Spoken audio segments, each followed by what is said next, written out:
Okay, good evening, everybody. Sorry we running a little bit late again tonight. I had to come into City Hall because my internet at home was really wonky today, and I don't want to take the chance. And I thought I got here early enough to make sure I can get everything running, and just got it here at the skin of my teeth. So I hope everyone is doing okay, and everyone had a good 4th of July. We had that extra week off because of the 5 weeks in June, but we're ready to get back into it. So with that, I will call our meeting to order. And everyone please rise for the Pledge of Allegiance. I pledge allegiance to the flag of the United States of America, to the republic for which it stands, one nation, under God, indivisible, with liberty and justice for all. All right, Ms. Huffman, roll call, please. Mayor Ortega. Here. Mayor Pro Tem Lauer. Here. Councilmember Thompson. Here. Councilmember Estes. Here. Councilmember Applegate. Here. Councilmember Geek. Here. Councilmember Duncan. Here. All 7 members virtually present. Okay, great. We will go ahead and keep moving forward. We have a couple items on the agenda tonight, and then some other things I wanted to chat about that are kind of in the news. Lisa, do you want to go ahead and go over the particulars here with this? Yep, I'll go through them really quickly. All right, as an attendee, you will see 4 buttons on the app that you have for this council meeting. If you want to open up the interface, you click the orange arrow.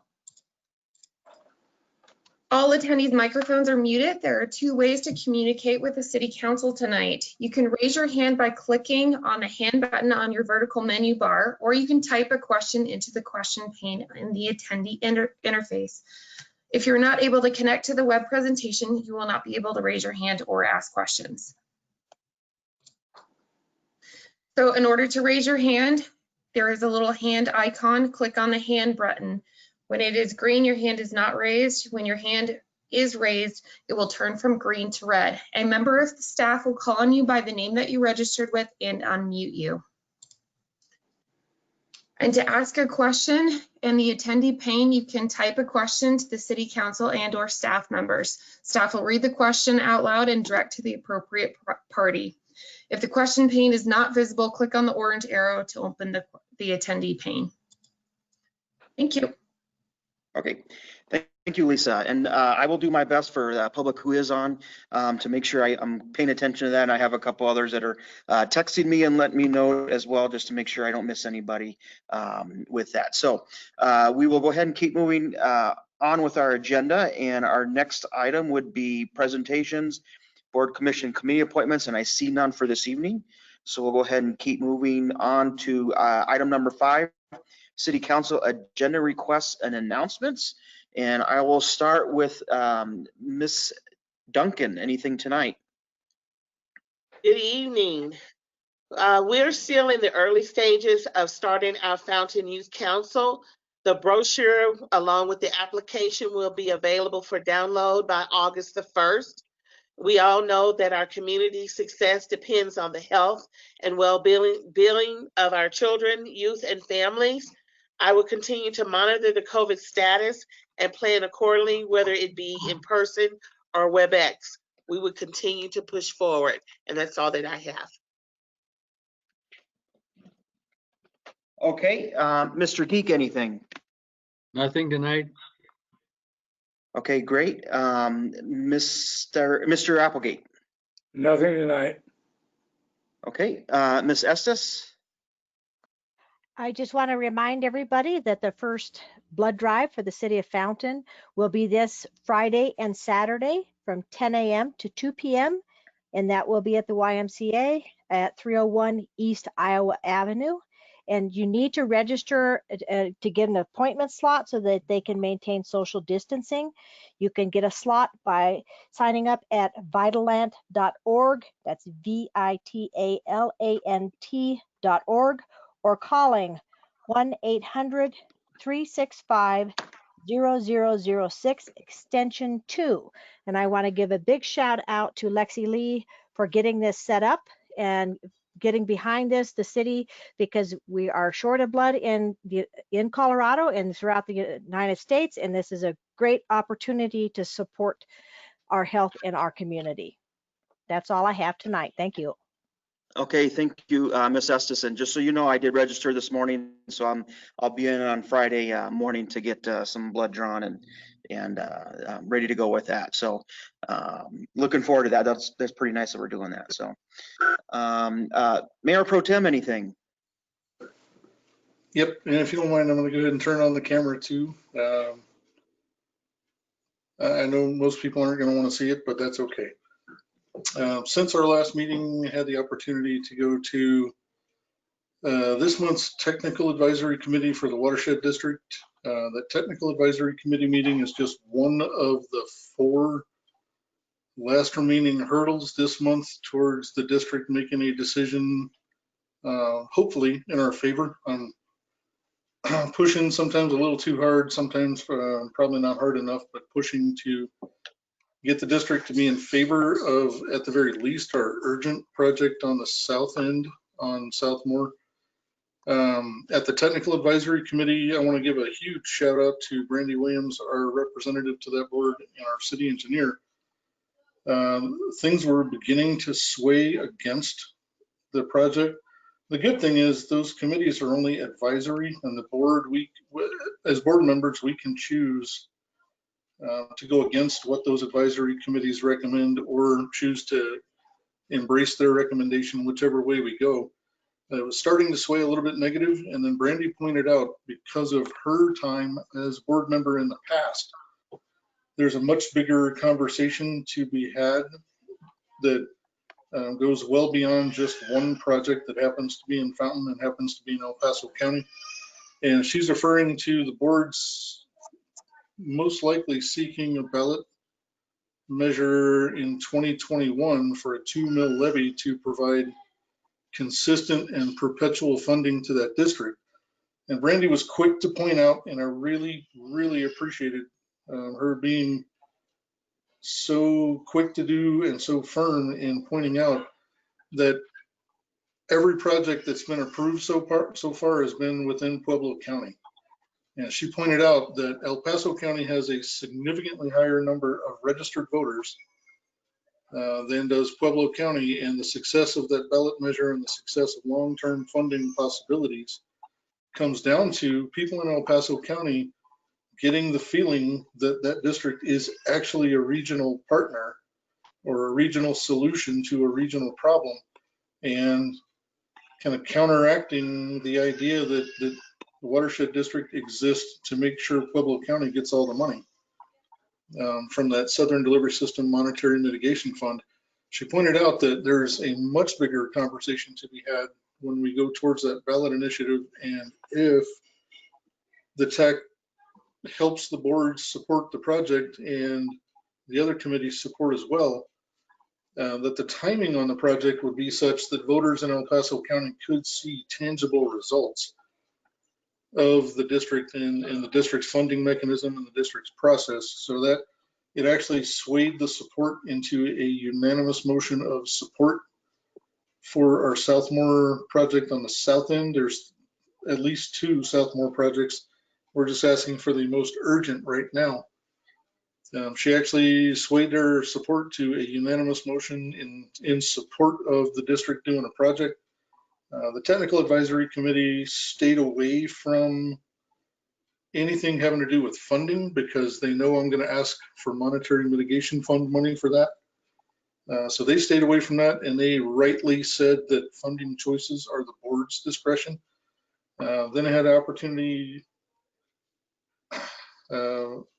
last week to be part of the Citizens Advisory Group meeting, which was not nearly as clean and green as the TAC meeting was. Within the CAG, there are significantly more Pueblo County residents and a lot more Pueblo County representation on the CAG. And there are a couple of CAG members or Citizens Advisory Group members. A couple of those folks also sit on the Monetary Mitigation Fund Advisory Committee, and they were incredibly negative towards our project. The actual just community members from Pueblo County think it is a smart idea to take care of problems up here north of the county line, where we can do a significant amount of impact towards problems rolling downhill in their direction. But the members who straddle the line between the CAG and the Monetary Mitigation Fund Advisory Committee were very negative. We again brought up the potential for needing to have that 2-county conversation and 2-county ballot measure that has to pass with a majority in both counties for it to be a long-term funding source. Then the CAG began to reluctantly agree to support our projects, or at least this one project at a specific funding level.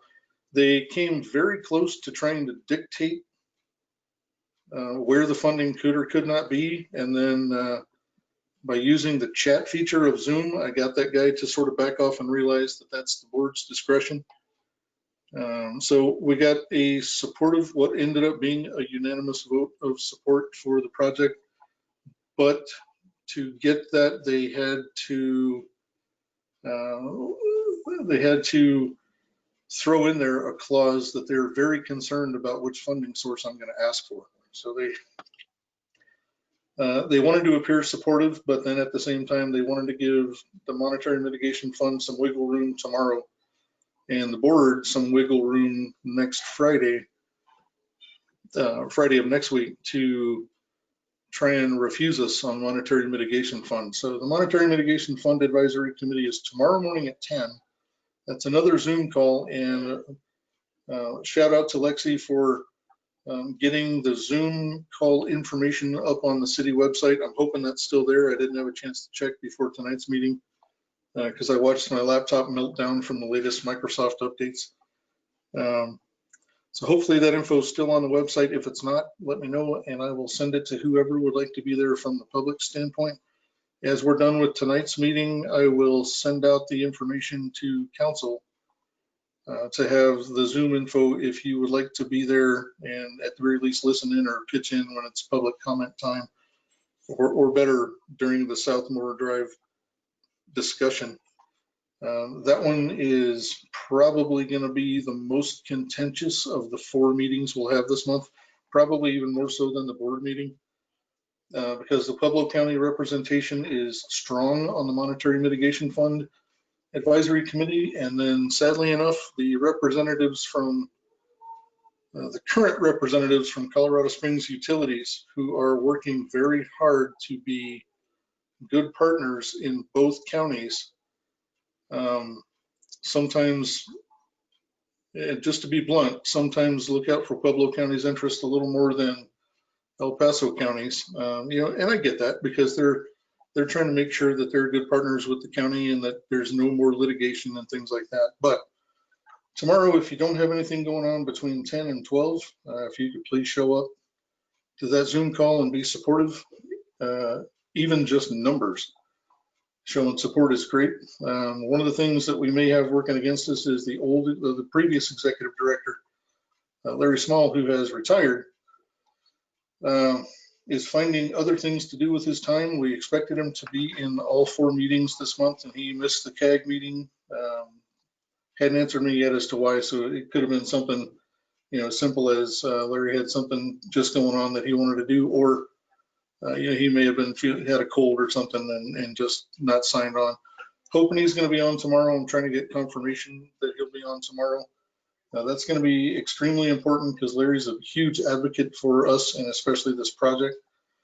And then I'll provide that same information for next week's board meeting.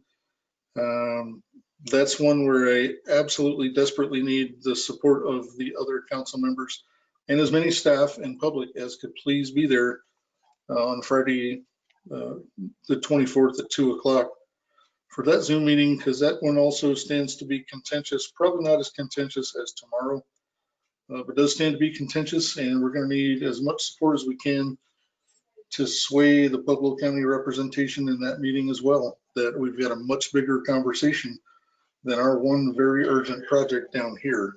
So Still, I guess I could have said bottom line up front, still cautiously optimistic. Very optimistic that we'll get a project supported, not too optimistic about a funding source. And the Pueblo County folks are pushing extremely hard for Fountain to bring a lot of money to the table. When I mentioned our contribution to the Monetary Mitigation Fund, they all basically blew it off and said, well, you know, that's really good, but that's just one fact. So, you know, don't hang your hat on that. So hopefully tomorrow we'll hang our hat on that.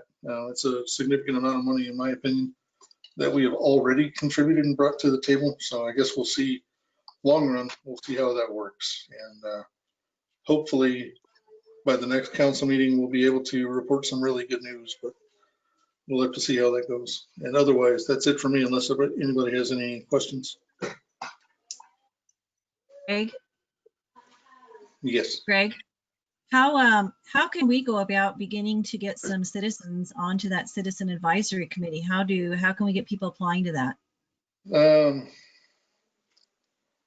Right now, we've actually got one of our city staffers is on there, and I can talk to David and see, because we've got a limited number of seats on that committee.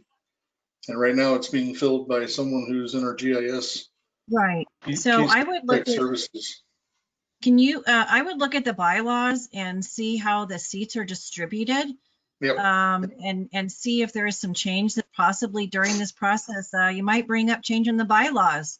Yep. To make it so that it's it took me 3 years to change something on the Regional Advisory Committee on PPACG to get a southeast seat on the RAC board. So, you know, it's possible, but maybe that's something long-term we need to look at doing. That is the process, because very good idea. The whole region needs to have adequate seats on that, and not be overrepresented in one area, so that you don't get that happening. So that's my suggestion. You maybe that's something you and Lisa can look at. That's a very good idea. Thank you. Okay, I think that's it. Thanks, Greg. If I can, I'll try to get on tomorrow and try to listen in and yell if I need to, but we'll see what happens. Okay, and then Ms. Thompson? Yeah, I'm going to be almost as long as Greg there. So sorry, Greg. Anyways, so I wanted to start off telling a story about how important it is that we do have city employees and different people making senior contact. And I'll get to this thing in just a second. I have some other stuff first. But the Regional Advisory Committee I was just talking about has been doing senior contacts, and they wanted to make sure that every senior had the new yellow book that had just come out in case they needed any type of help out of that.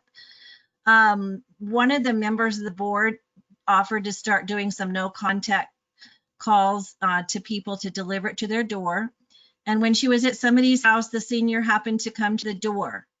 And so they chatted for a second, you know, socially distanced. And right as the lady was leaving, she said, "Just how are you doing today?" And she said, "You know what? This is the worst day of my life. My son just called me and said he was going to commit suicide, and he's across the country, and I can't get hold of anybody, and I can't get any help.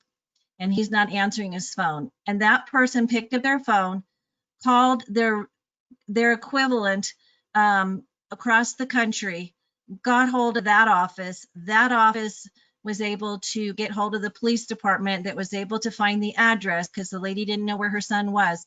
And they were actually able to get to that man and save his life.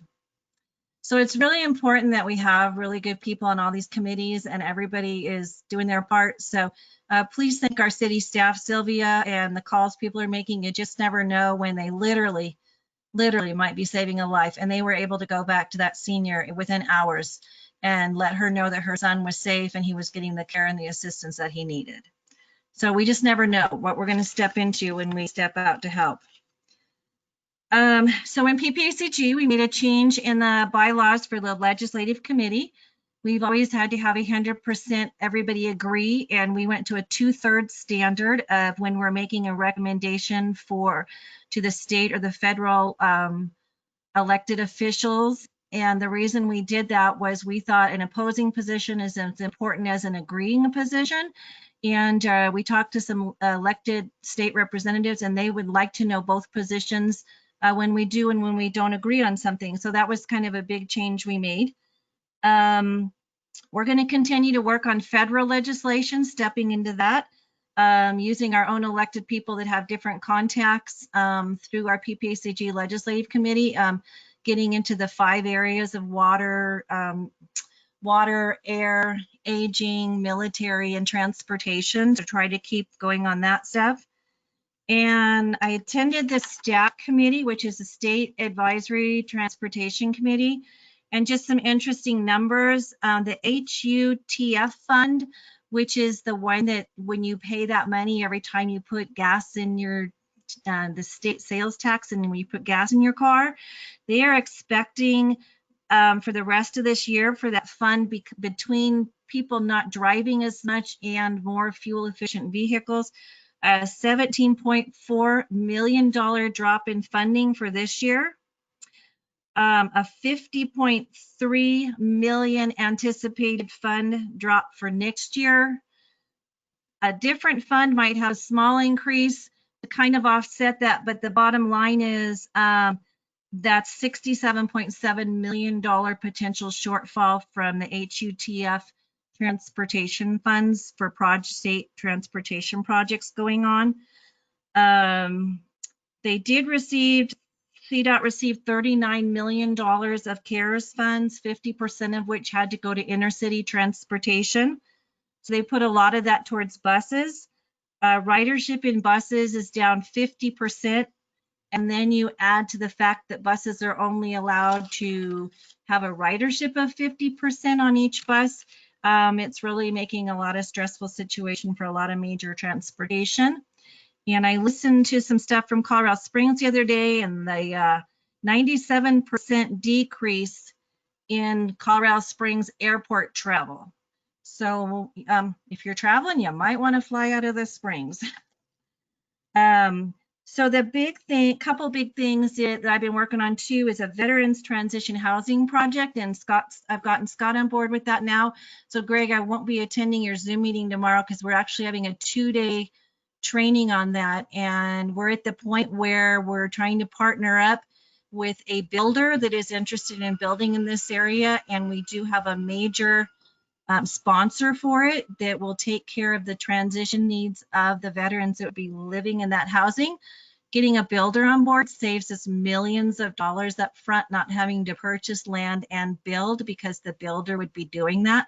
So that's really exciting. So instead of talking tens of years now, we're talking months to years, and that potentially being an asset to our community. That would be fantastic.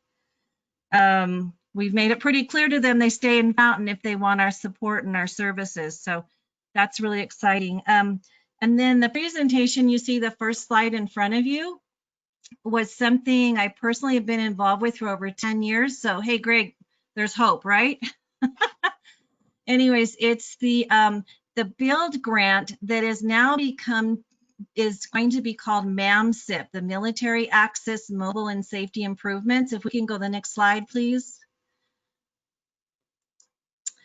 So the project has 4 areas. If you, a couple of them don't, the first one on Highway 94, you can see that's improvements to Peterson and Schriever Air Force Base. That's very vital to have that done so that we can hopefully become the permanent home of the Space Command. So that's really important. There's just, really bad accidents out there.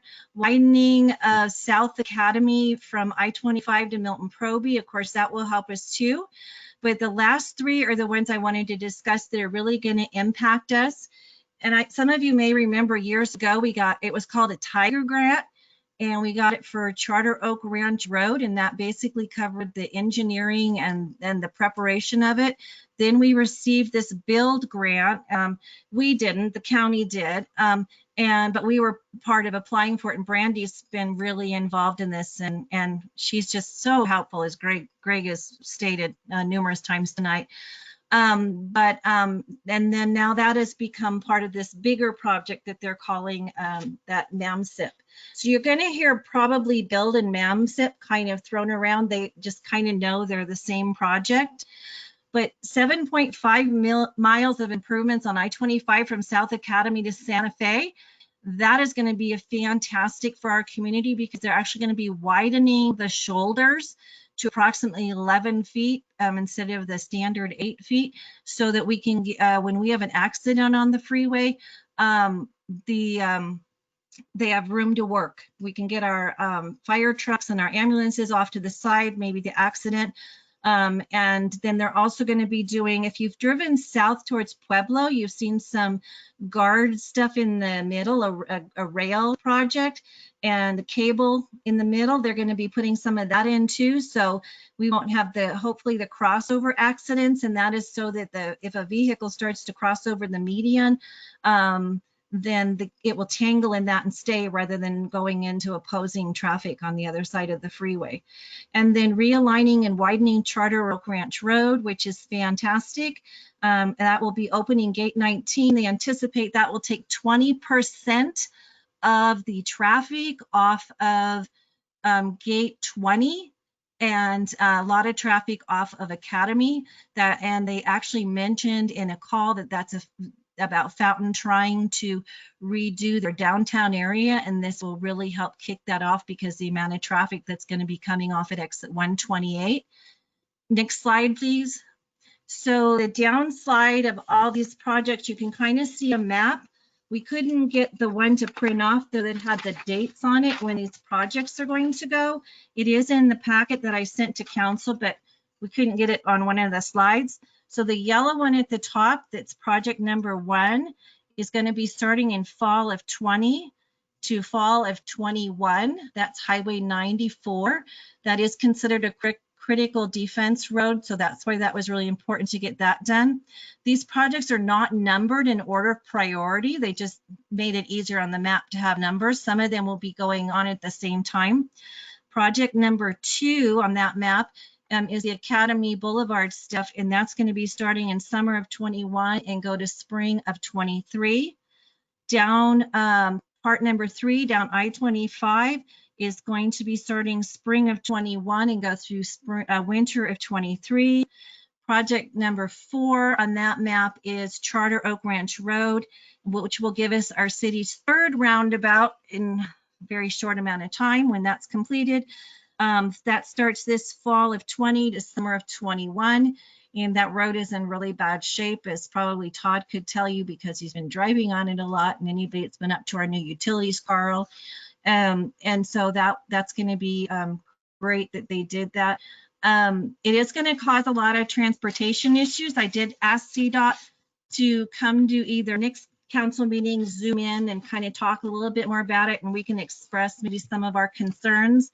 I asked them at the PPACG meeting to be working with our police department, state patrol, Todd, and different people to figure out what kind of plans we're going to have and how much advance warning we can get when these different areas are going to be getting worked on, because you know, traffic is going to dump onto 85. It is going to be difficult, but the long-term prospect of a lot of that traffic off of Mesa Ridge Parkway in the mornings will help with school.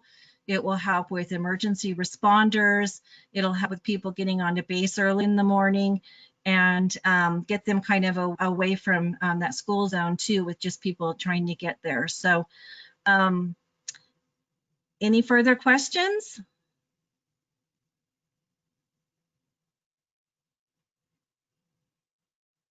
Nope, I don't see any.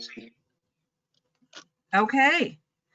This project on Charter Oak Ranch Road actually goes way back to Lisa Cochran days. So that's 10, 12 years ago. And I can remember when she first brought it to some of us who own property out here, we all kind of looked at her like, are you serious? And here we are, and it's turned into this big, super mega project that is really exciting. Thank you. Okay, thank you. A lot of information there. Okay, so what I want to talk about next on my item is I've got gotten a few emails. Yesterday, I kind of got a few yesterday. I was kind of surprised. Don't get a lot of emails, but first one was really about just kind of all the, I don't know what's the best way to put all the racial tensions that are going on across the country. And we had a incident here in the city of Fountain between some neighbors that occurred over the 4th of July. So just a lot of stuff that's going on, just a lot of tensions across the board, and just wanted to make sure everybody knew that we have a great police department, fire department that's ready to help anybody regardless of anything. As long as they're in despair and they need help, we're going to be there to help them and to ensure that they feel better about what's going on at the end. There are a lot of things that are going on between people, both locally and nationally, that has really made it difficult for really people to trust each other, which is unfortunate. And so I was in an email conversation with I'm assuming it's a lady, I apologize if it wasn't, who just was concerned about where we stood on things. I said, we as a city, both council and staff really, we promote and foster diversity and treat everybody as equally as you're supposed to be treated, and that we don't discriminate against anybody for any reason at all. We have a very diverse community. We always have. And we don't tolerate any of the racial things that are going on, and we just don't tolerate any of that stuff. And that's from every person that lives in the city to staff members to council members. It's just kind of who we are as the All America City and what we stand for here. And we have so many different types of people that come in and out because of Fort Carson, and so I've always been very proud of the fact that you can meet different types of people from around the world, really, because of what the Army does for us here, and even Peterson Air Force Base, and just bringing in the different types of families and things. So I just want to make sure that's clear to everybody that may be listening or will hear about it or read about it. Our commitment as a city is that everyone's welcome, and you're going to be treated as fairly as we can do it, and hopefully that's going to be the best we can. So we are again in talks with our local clergy and different organizations and things like that, just to make sure that we're kind of a litmus test to make sure we're doing the things the right way, and just trying to talk to different groups of people and things like that as well, just to ensure that we as a city are holding true to our commitments. So just wanted to address that real quick. The second one, and so these are kind of the two big things going on nationally, and what's going on. And so the other one is around COVID-19 and the coronavirus. I had a couple of emails yesterday from some different citizens. I noticed one of them is on today. Miss Kelly had sent me an email, but really both emails and some of the conversations I've had with some people out and about is whether or not we are going to mandate wearing masks in public. I've been watching a lot of the conversation in Colorado Springs, the county, and listened to the governor today as to how that is kind of panning out. And really and honestly, we can have the discussion here locally as a council and try to get input from the citizens. My only struggle with mandating something like that is enforcement and being able to enforce that. I think it's important that we, as a human race, we try to protect each other, we try to take care of each other, and that's by wearing masks. I'm not advocating that we're forcing people to do it, but I highly encourage. I get that there are times when you're out and you forget to grab one, or it's just one of those inconveniences of life that no one really likes to have to be able to do. But it is something that we, in order for our safety, for everybody else's safety, and really and honestly, to get through this thing a lot quicker, it just makes the most sense. There's people out there that want to fight everything tooth and nail, and it doesn't matter what it is. I could say the grass is green, and you'll have 15 people arguing with me that it's not. And that's just kind of what's happening in this society today, which is unfortunate. And rather than just meeting in the middle and agreeing that, I don't think this is real or true, or I think it's fake. But you know what? I'm going to go ahead and respect the wishes of everybody else and try to help out. We can't even have that kind of a conversation, which is highly unfortunate. And listening to the governor today, and it seems to me he doesn't even want to enforce it or set out a mandate. It's really the responsibility of us as citizens to do something that's going to protect everybody. The numbers are going up across the board. I know in California, Florida, Arizona, and I think Texas, they're exponentially going up a whole lot faster than what we were hoping for. Luckily, Colorado's staying out of the growth. However, a week ago, according to the governor today, he said there were 181 COVID patients in the hospital. And I don't know if this is Denver only, if this is across the state. This is the number he threw out. So 181 last week to this week, we're at 252 in the hospital being treated for COVID. We are also understanding a lot of those numbers are, or the average age has really went down. I think it's in the lower 30s now, and they're even saying people 20 to 29 years old is where the spikes are happening and occurring, because the other ones out there, and as we all did at one point in time in our lives, felt we were invincible and we can make it through, and they were hearing that, oh, the young people are fine, but they're going to be they can make it through, and they're finding now it's not the case either. So as difficult as this conversation is, for whatever reason, I still can't grasp that. But you see the comments online, you see how people are reacting just to being asked to wear a mask. It's very disheartening. And this whole notion that it's a conspiracy is also ridiculous. And that's my opinion. I can't see how we can create a conspiracy that's global. But these numbers, we're told that we're going to go back up, that we were going to have a second wave, and it looks like we are there. And everyone's big complaint was, well, nothing's open, we can't go. And so, well, here's the alternative: wear a mask when you go out and do those things, and you go shopping. Wear the mask. It's not going to kill anybody. It's not going to hurt you. Now, there are some extreme cases where people just can't do it for whatever reason, and you know what? If you can't do it for those reasons, and then God be with you, and hopefully you can still do the things that you need to do. However, for 99.9% of the rest of us, wearing a mask isn't going to kill you. And as soon as you step into that store, have that thing on, and then when you walk out, take it off. That's really what the ask is, and it's not that difficult. As well as the social distancing. One of the great things I heard today about City Hall and what our city manager has done is he's increased our social distancing distance to 8 feet. Now there's nothing else other than he's just trying to keep people safe and make people understand that we're really the ones that are going to stop this thing and prevent it from getting any bigger. So wearing your mask out, the social distancing, washing your hands, it's all pretty simple. This is what I taught my elementary kids when I was an elementary school teacher. Let's wash your hands, and if you're sick, don't be touching everybody else. It's as simple as that. And again, it's very disheartening, heartbreaking, however you want to call it, that you have people that feel like that their rights are being infringed upon because we're asking one simple task. But these are the same people who, if they're sick, then it's going to be everybody else's fault. So, again, with council, I don't know that we can make a decision on this tonight.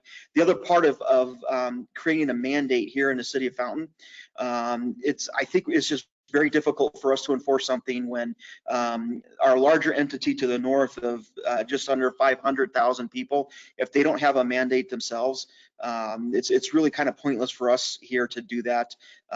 We would just be laughed at. And the other part of that is, I honestly believe as soon as we as a council or me as the mayor or however we did that, we were to do a mandate, you would have at least 50% of the people who were angry and would not do it just because we did a mandate, just to help protect ourselves. And so whether you agree with me or not, or you think it's hokey, the fact of the matter is it is a reality, and this is what we're dealing with right now.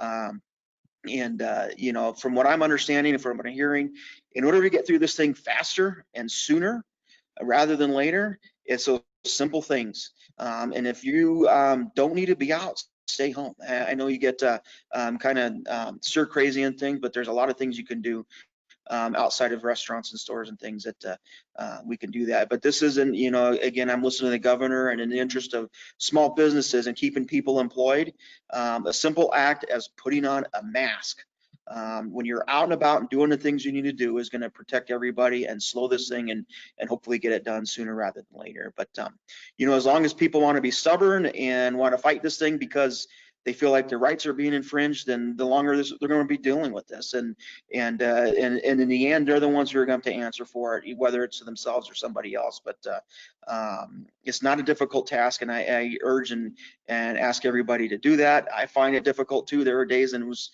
you know, it's hot outside. I'm just tired of wearing a stinking thing, but I got to do my part. So I don't know if council has any strong opinions. I don't want to belabor the point anymore. I know, again, for the public who is very concerned about this and would like us to do this, my biggest things right now is just the enforcement and being able to really push that button. And honestly, with the way people are acting right now, if you know, we had a mandate and there was some kind of enforcement in place, you know, are we willing to send someone to jail over a face mask, you know, or even create a bigger instance, because people have become more emboldened lately, as you see, and all the mess that's going on across the country. You know, it's just I don't want to put our people in that sort of danger, you know, and really it's a simple act. I don't know. I have mine here. I have no one in this big old room, but I have my mask here. So when I leave and get to go interact with others, I put it right on, and we'll see how that goes. But just my opinions on the matter. I know for like Miss Kelly and the other email I got, and just you know, the people who are really hoping for this, we'll continue to have the discussion.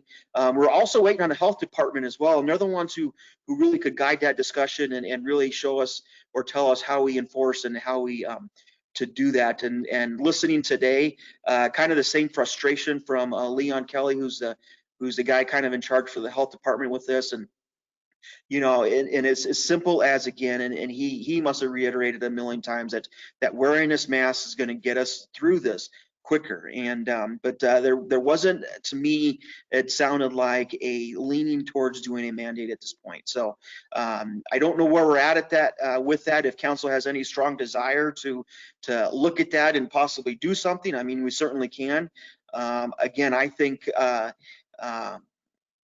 to do something like that, it's going to create more of a problem and an issue than it already is, if that makes sense. And I think we can do our best in trying to encourage and push people to do it. And if they want to argue about, you know, it's fake or whatever else they want to say, then I guess that's, again, they're going to have to live with that decision once that time comes for them. But I'm going to look to council, see if there's anything you would like to say.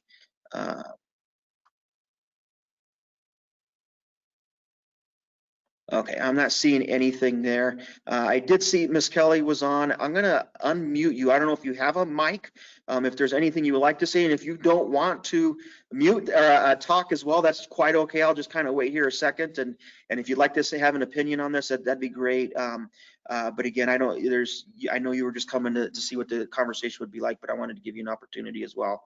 And it looks like she's not going to say anything. And again, I apologize for those who really would like for us to do something with this. But again, we'll keep our eyes on it. I really would like the county health department to give us some direction as we move forward with this. And my feeling is if people just don't make that self choice now, we're going to end up shutting down some things again, which is unfortunate, and have to go back to that. So we'll see how that goes. If anything else, and I'm going to check my text messages, make sure I don't have anything. So it says last week in El Paso County, 456 new cases. 3 days ago, 170 new cases, and yesterday there were 61 new cases. So we are getting a lot of those new cases even within the county and things like that. And it's countywide. It's not just you know, Colorado Springs or in those big things. We're dealing with issues here in Fountain and those things as well. So the longer we fight this, the longer we're going to deal with it. So I guess that's just kind of my message there. So with that, I don't have anything else. I know we do have a Ms. Duncan, hold on one second. I saw your mic on if you want to speak. We do have a movie night in the park this week, and I'll let Ms. Huffman talk about that later, but we're doing that I think at Metcalf, and if it's still as hot as it is, and hopefully it'll cool off by the time that happens. So Ms. Duncan, did you have anything you wanted to add? I'm sorry. I just wanted to say that the Colorado Department of Public Health and Environment, on their page, they have updates daily as the cases of COVID-19 grow in Colorado. So if anyone would like more information about that, they can go to the Colorado Department of Public Health and Environment. Okay, I just got a message that I was frozen, so I'm gonna try to unfreeze me or whatever you say that. But the other message I did get just now is around fireworks, and that was a hot topic this year, no pun intended. But there was a lot of complaints because there were a lot of illegal ones, and we were the only entity, at least in the county, that were allowing fireworks. And now I want to make a distinction that the fireworks that we were allowing were the ground type fireworks, the sparklers, the little fountains and things like that, the ones you could go buy at just the local stands that we had here. As always, and as always have been, the ones that fly into the air, the big huge monster ones that have been and always I think will continue to be illegal. We did have enforcement out. We had people calling our fire and police department to go out when they could. The issue, as has always been in the past, is it's almost nearly impossible to try to get to those places by the time they've shot them off. Because by the time you see something going on, I'm going to report it. I call 911. It gets routed to our fire department or our police department. By the time they get out there, if they're not already dealing with another incident, those people are either long gone, or they've shot them all off, and there's no trace of it anymore. And so that, that's the same thing that they've been dealing with across the county, in Colorado Springs, really across the state.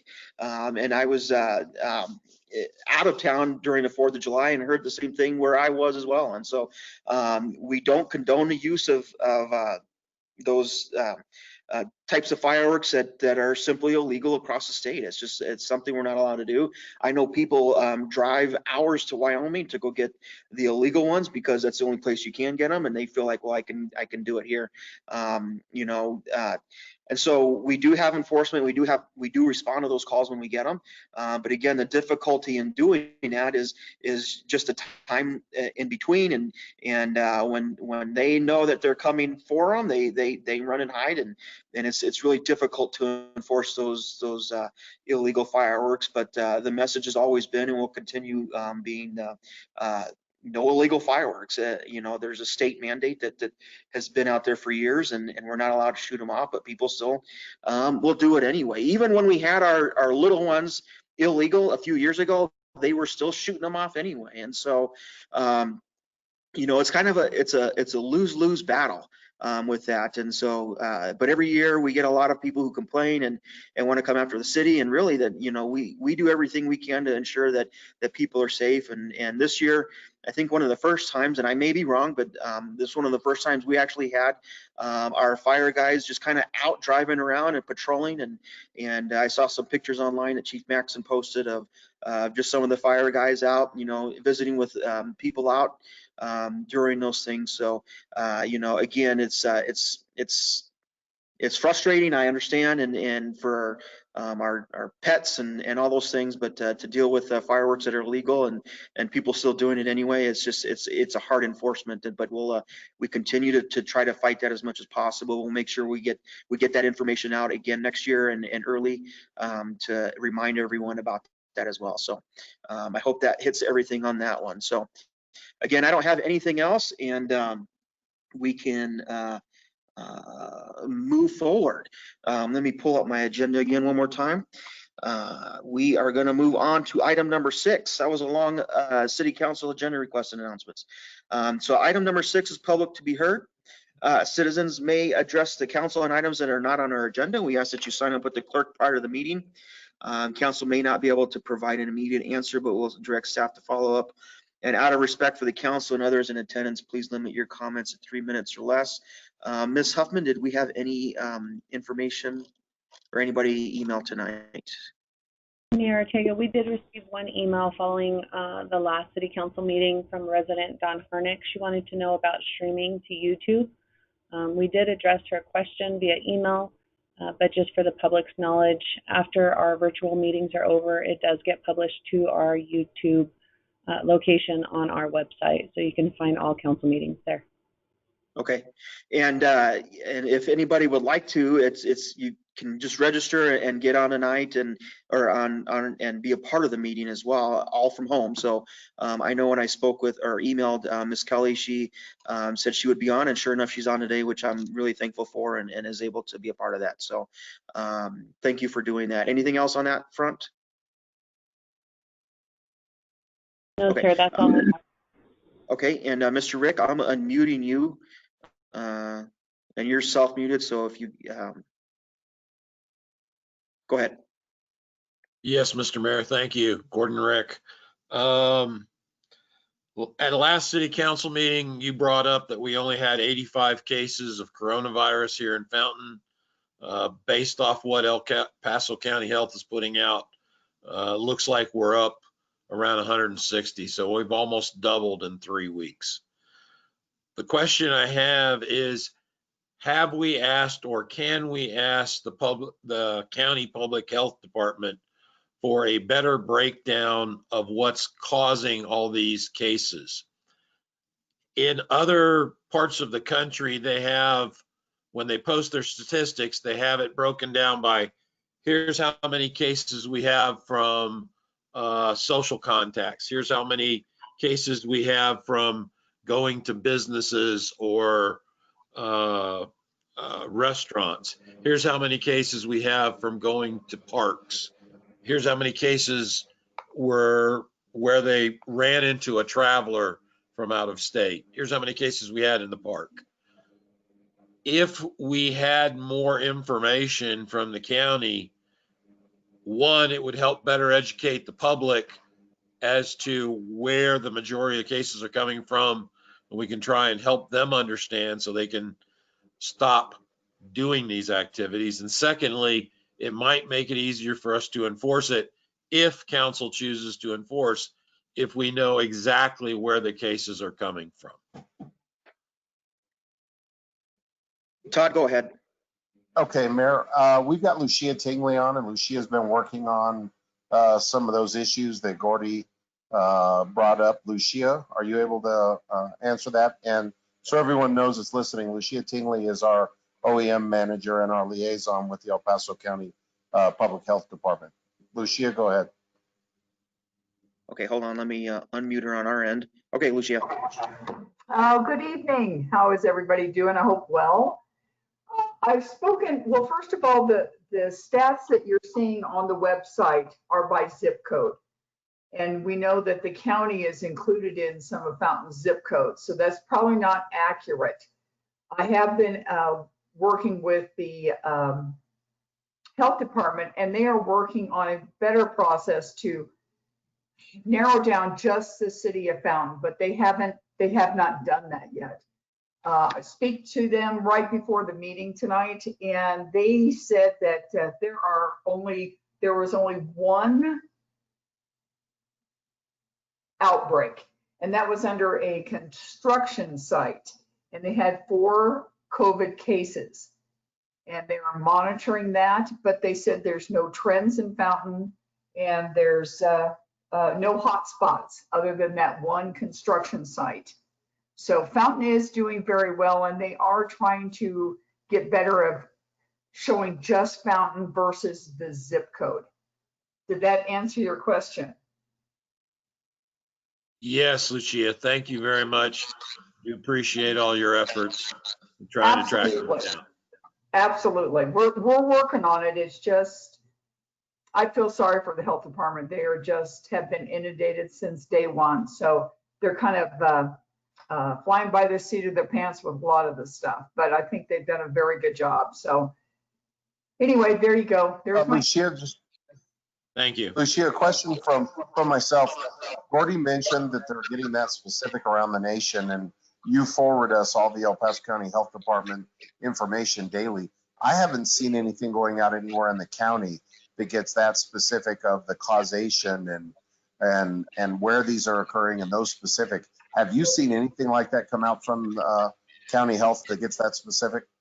Absolutely not.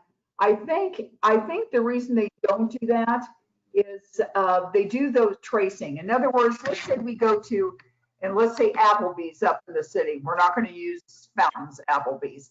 And they're supposed to do tracing. So let's say you, I, Mr. Rick, we all go there and have lunch, and we come down with COVID. But we all met at that restaurant, so we probably contracted the COVID from maybe the waitress or people that have been there before. So the health department does the tracing. I don't think that information is public information. A lot of the things that I do send out are not public information. Does that answer your question, Todd? Yeah, it does. Do us a favor, and the next time you're on one of those conference calls, just bring up kind of the nature of this question, that other portions of the nation are getting that specific, and let's see what they answer. Let's see what they come back with. Let's ask the question and see what we get. Okay, and Mr. Rick, what part of the country is putting that kind of information out? Well, my daughter lives in North Dakota, and on their state website, they've got it broken down by social contact, travelers, etc. Okay, all right.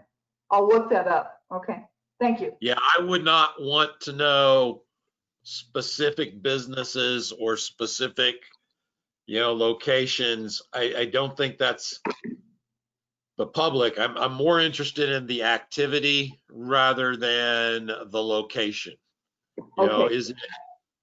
Is it social gatherings? Is it, for example, one of the suggestions is okay, let's close a bunch of businesses down. Okay, does the data support that we're getting more cases from businesses, or does the data say no, it's coming from increased social gatherings? Well, I don't know. I don't want us to make a bad decision just shooting, kind of a shotgun approach rather than a data-driven approach. Well, I know that any cases over 2, in which that construction site had 4, so they probably shut down the site until the health department, they're still tracking and doing the testing and that kind of stuff. So if we had a business here in Fountain, they would probably shut that particular business down. Or let's say we had an outbreak at City Hall, they would shut that down until all the testing, the tracing was completed. So okay. I will ask the health department next time I'm on a conference call and ask them if they have that type of information. Okay, thank you. I think it would help staff as well. And I can confirm for both of you, I drove past that construction site today and it was shut down. So they are following through with what you said, Lucia. Thank you. Okay, thanks. Mr. Geek? Yes, I got a little inside information that in regards to the tracking, and the health department doesn't have enough employees to do all the tracking that needs to be done. So to know exactly where it's coming from. In fact, the person that I spoke to about this was exposed. The person from the health department called, and the person from the health department stated they actually were part of the cigarette team or the tobacco team.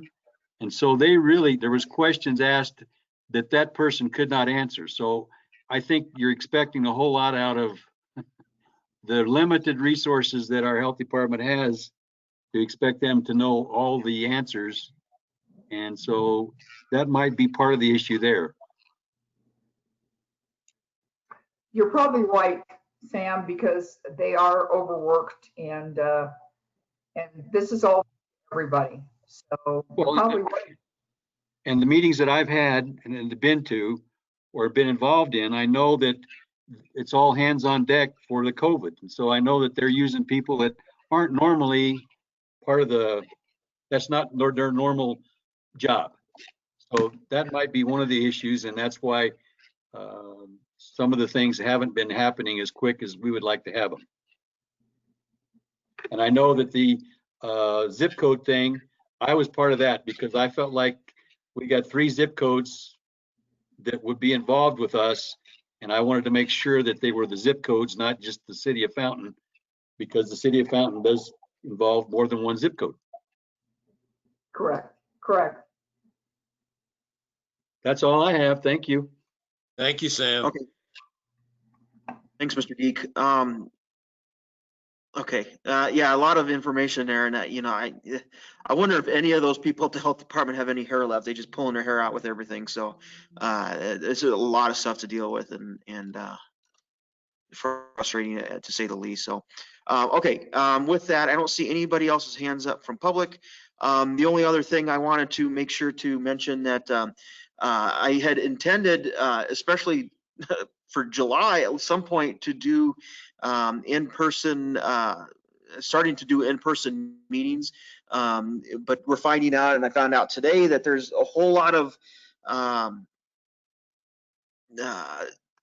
measures that we have to go through in order to allow public in, and to include you have to give your address and things like that, and I think we have to do temperatures, and there's just a lot of different things of doing that I don't know at this point if it's worth the hassle to do that, especially with numbers going up again. And so I think it's going to be a wait and see each week to see if we do a virtual and in-person meeting.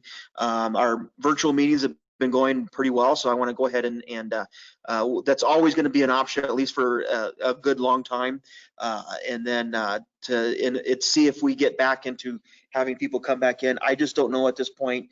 My hope was that we could have, but again, the states put a ton of requirements and on organizations if they're going to be doing any kind of gatherings like that. So again, it's a wait and see. And so as you see the packets come out, if you're in the public and want to know if you can come in or not, just look to see at the top if it says virtual as it does today or not, and then we'll go from there. And if you ever have a question, you can email or call City Hall, and we'll figure that out again as well. Ms. Thompson, do you have something else? I just wanted to remind people that when you see the 80817 zip code, it is larger than the city of Fountain.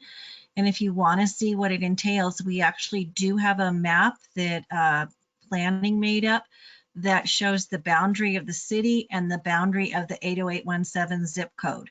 So remember that when you're looking at those numbers, it's just not in the city, like Sam was saying, it's not just in the city proper, but if anybody wanted to see that, that map would be available for them to email. Okay. Okay, and so we're going to go ahead and move on from public to be heard, as I don't see any other hands up on that. So, okay, we are going to move into our consent agenda. Item number 7, all items listed under the consent agenda are to be considered routine and will be approved with one motion. There will be no separate discussion of these items unless a council member or citizen so requests. Let me see where we're at. In which case, the item may be removed from the consent agenda and considered separately at discretion of the council. We have items A, B, and C tonight. I'm going to look to council to see how we move forward with this.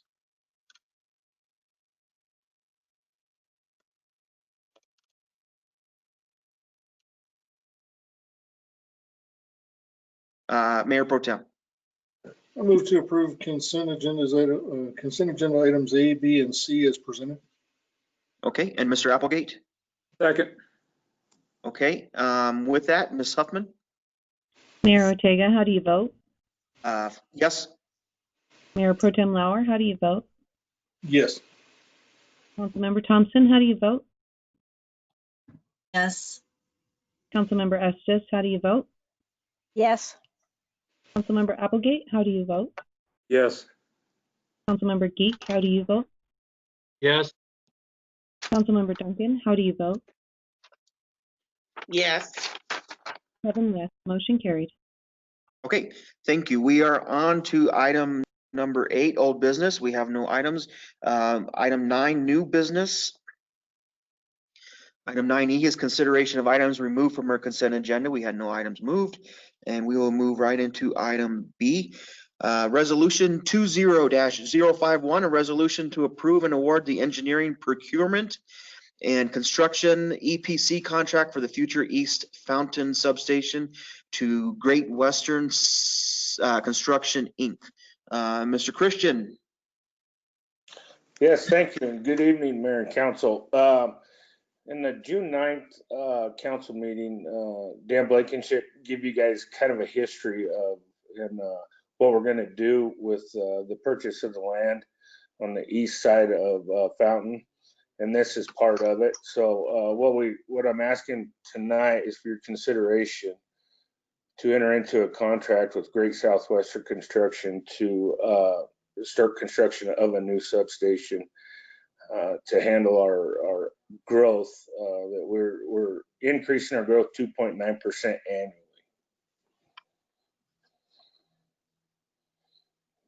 And that's it, Mayor. Oh, okay. I was just about ready to say something. Okay. Any questions for Carl on this item?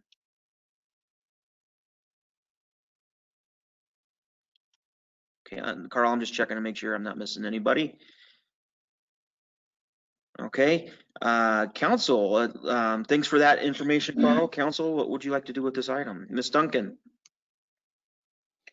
I move to approve resolution 20-051, approving the EPC contract for the East Fountain Substation with Great Southwestern Construction, Inc., and authorize expenditures up to $4,450,237 for completion of the project. All right, and thank you, Mr. Applegate. Second. Okay, we have a motion and second for approval of the item. Ms. Huffman? Mayor Ortega, how do you vote? Yes? Mayor Pro Tem Lauer, how do you vote? Yes. Councilmember Thompson, how do you vote? Yes. Councilmember Estes, how do you vote? Yes. Councilmember Applegate, how do you vote? Yes. Councilmember Geek, how do you vote? Yes. Councilmember Duncan, how do you vote? Yes. 7 yes, motion carried. Okay, thanks again for that one. We're on to item 9C, resolution 20055, a resolution to approve and award the contract for the 115 kV, I'm gonna, is that kilovolt, Carl? Transmission duct installation to Static Line LLC. Mr. Christian again. Yes, sir. Thank you. Yeah, that's 115,000 volt transmission duct. It's from our current substation, and it will go east down CNS to our new substation on the east side. And all this is right now is the conduit and then encased. And I'm asking for your approval to go enter into a contract with Static Line LLC to install the 115 kVA transmission duct. And that's it, Mayor. Okay. Any questions from council? I see, let me look real quick. Mr. Applegate, did you have a question or you want to make a motion? I was going to make a motion. Okay, let me check others real quick. Go ahead. Okay, Mr. Applegate, go ahead. I move to approve resolution 20-055. And Mr. Geek. Second. Okay, we have a motion and second for approval of resolution 20055. Ms. Huffman? Mayor Ortega, how do you vote? Yes? Mayor Pro Tem Lauer, how do you vote? Yes. Councilmember Thompson, how do you vote? Yes. Councilmember Estes, how do you vote? Yes. Councilmember Applegate, how do you vote? Yes. Councilmember Geek, how do you vote? Yes. Councilmember Duncan, how do you vote? Yes. 7 yes, motion carried. All right, thank you. And we are on to item 9D, resolution 20-056, a resolution to approve the task order for Daniel Berry Construction to construct a booster pumping station at 700 Charter Oak Ranch Road. And it says, Mr. Evans. Thank you, Mayor, Council. This is our last component towards the completion of our joint use utility building. This design and this configuration was not completed prior to our movement towards the final total budget on that building. Therefore, this was put under the water department budget, as both our utility entities are sharing the cost of this building. So this is our final component so that we can get our permitting and open up that building, which we are still on pace to complete end of September of this year. So without any questions, I think the commentary is self-explanatory, and that's what we've got there. Okay. Let me see if there's any questions from council on this item. I am not seeing any hands. Anything from the attendees? No, I know that building is moving forward pretty quickly and it looks really good. So with that, no questions, Ms. Duncan. I move to approve resolution 20-056, approving the task order for the Joint Utilities Operation Facility Booster Pump Station and authorize expenditures up to $558,098 for completion of the project. All right, and Mr. Applegate. Second. Okay, we have a motion and second for approval. Ms. Huffman? Mayor Ortega, how do you vote? Yes? Mayor Pro Tem Lauer, how do you vote? Yes, please. Councilmember Thompson, how do you vote? Yes. Councilmember Estes, how do you vote? Yes. Councilmember Applegate, how do you vote? Yes. Councilmember Geek, how do you vote? Yes. Councilmember Duncan, how do you vote? Yes. 7 yes, motion carried. Okay, thank you. With that, that was that part of the meeting went really fast. So move on. Let me start over. We'll move on to correspondence, comments, and ex officio reports. I wrote down my list of who I see as far as staff members on it. May or may not want to talk. So I'm going to go ahead and start with Deputy City Manager, Mr. Evans. Anything? Yeah, quick congratulations to the Fountain Police Department who won a tournament, a sand volleyball tournament this weekend that was hosted by Colorado Juniors Volleyball Club. So they did a great job. They were victorious and will stand as the region sand volleyball champions. And the owner of Colorado Juniors was nice enough to donate $2,000 for the winners and $1,500 for second and third place. So it was a great turnout. Colorado Juniors did that just to support local law enforcement. They thought the timing would be good to show our law enforcement some support. So they did a great job, Mayor, and it was nice to see the amount of attendance that we had and the support that they got. So that's all I've got tonight. Okay, great. Troy, I saw that you were on. Do you have anything tonight?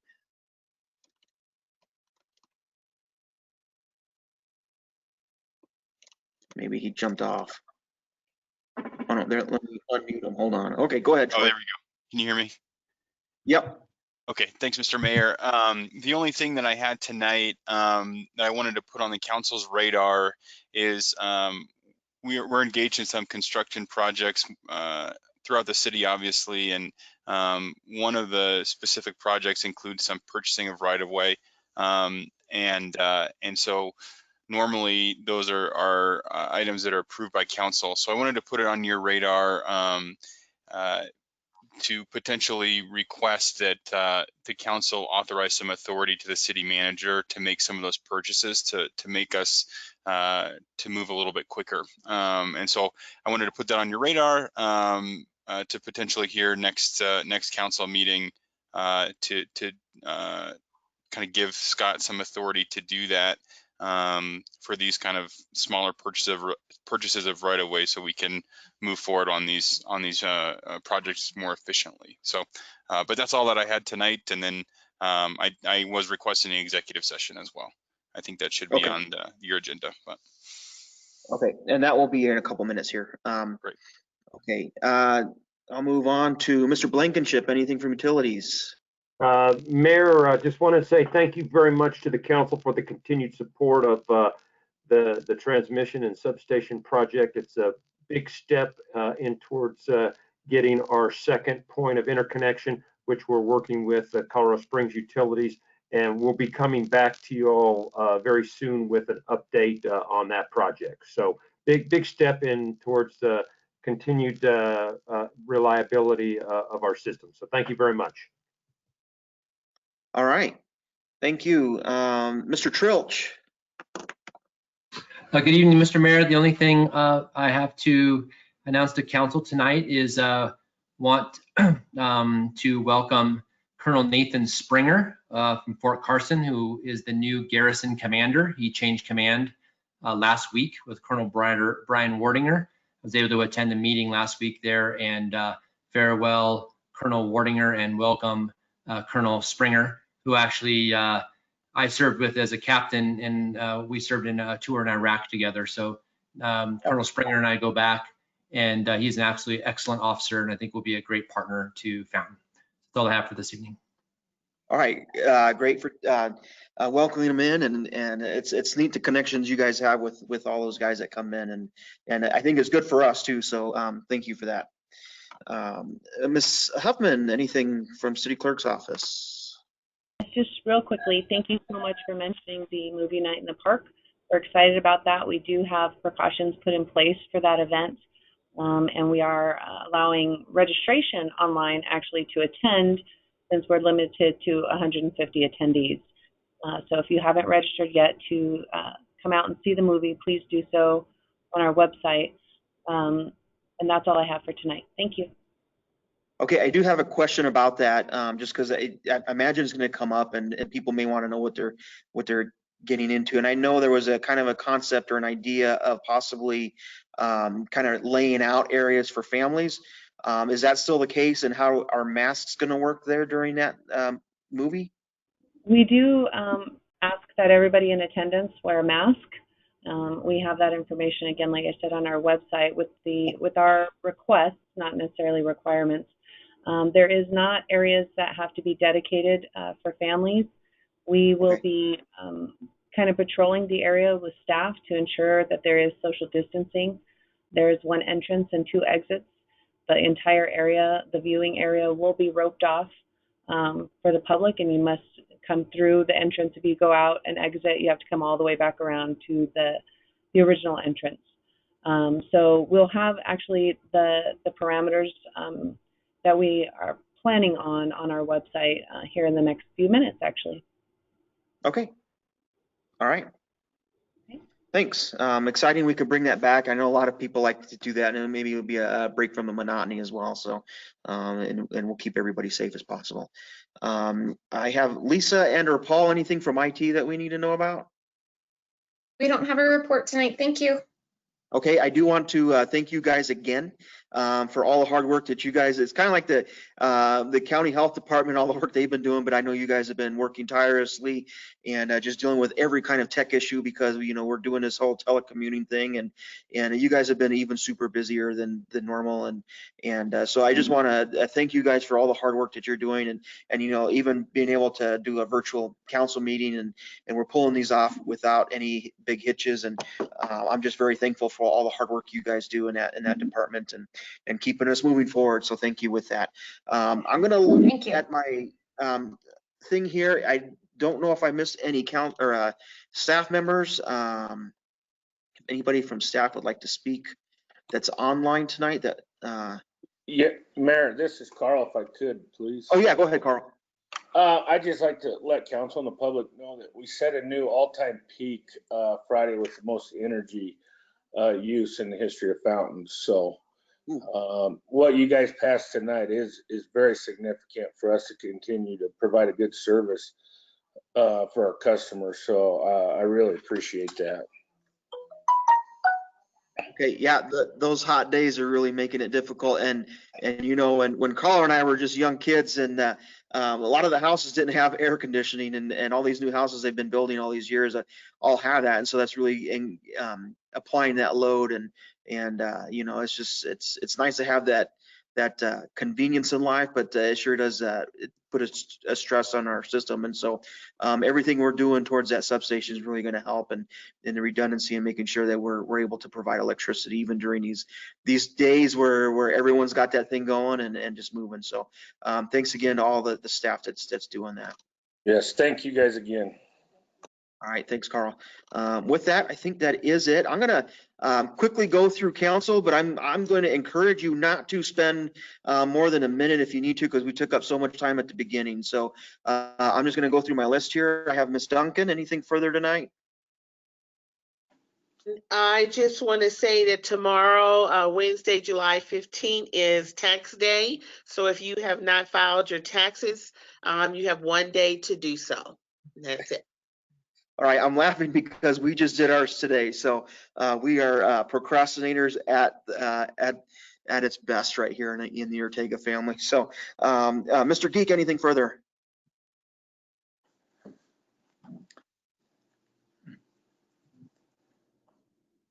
Okay, I'm going to assume no, since he didn't. Oh, go ahead. I said nothing. Oh, I think you may have turned it off before it registered. Mr. Applegate, anything? No, nothing more. Okay, Ms. Estes, Nothing more. Mayor Pro Tem, Nothing more for me, thanks. Ms. Thompson. I did meet the new Colonel, John, and I know what his eyes look like. So maybe someday when we can see each other's faces, we can recognize each other again. But he did assure me they have enough funding to do the paving all the way to the gate. So when that project's finished, it will meet. So that was exciting. And then Senior Center is going to have a drive-in bingo coming up. So if anybody wants to donate some money to the Senior Center, consider drive-in bingo coming up. Okay, thank you for that information, and I have nothing further tonight. We'll move on to item 10, announcement of executive session. Who is going to do that, Ms. Huffman? I don't mind requesting it, Mayor, if you don't mind. Okay, go ahead. I'd like to request an executive session pursuant to section 24-6-4024B for the purpose of receiving legal advice on specific legal questions. Okay, and council? Mayor Pro Tem. Move to go into executive session as requested and with the arrangements made for the specific call-in information we have. Okay, and Ms. Duncan? I second. Okay, we have a motion and second to go into executive session. Please, Ms. Huffman. Mayor Ortega, how do you vote? Yes. Mayor Pro Tem Lauer, how do you vote? Yes. Councilmember Thompson, how do you vote? Yes. Councilmember Estes, how do you vote? Yes. Councilmember Applegate, how do you vote? Yes. Councilmember Geek, how do you vote? Yes. And Councilmember Duncan, how do you vote? Yes. 7 yes, motion carried. And as Mayor Pro Tem Lauer stated, after the meeting has concluded tonight, please refer to your email with the directions to call in for the executive session. Thank you. Okay, thank you for that. And with that, our next regular council meeting will be July 28th, 2020, same bat time, the same bat channel, 6 p.m. So I think that is it. We will adjourn our meeting. Thank you for attending tonight. Take care.